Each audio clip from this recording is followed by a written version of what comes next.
Et bonjour les gens, on se retrouve pour parler d'une théorie assez intéressante sur le film Deadpool 2. Pour ceux qui ont vu les scènes post-génériques de Deadpool 2, vous savez que Wade remonte le temps pour sauver Vanessa.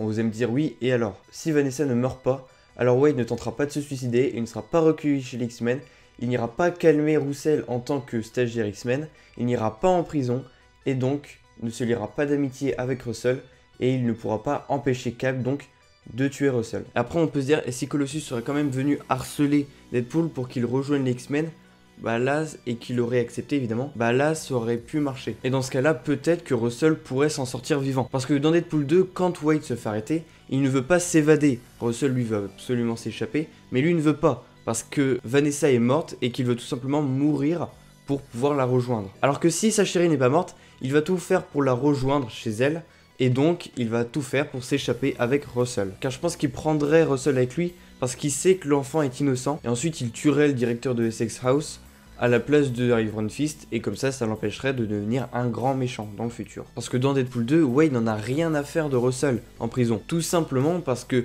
pour lui, Vanessa est plus importante qu'un ado mutant chiant qu'il ne connaît pas. Donc pour résumer, il y a deux possibilités. Soit Wade ne vient pas chez les X-Men et donc du coup Russell se fait tuer par Cable, soit il y vient quand même en aide, et dans ce cas-là, il y a moyen que Russell reste en vie et en plus de cela reste gentil. Donc voilà les gens, c'est déjà la fin de cette vidéo. Si tu aimais, tu peux laisser un j'aime de l'infini, un commentaire, t'abonner, me suivre sur les réseaux sociaux, et sur ce, ciao.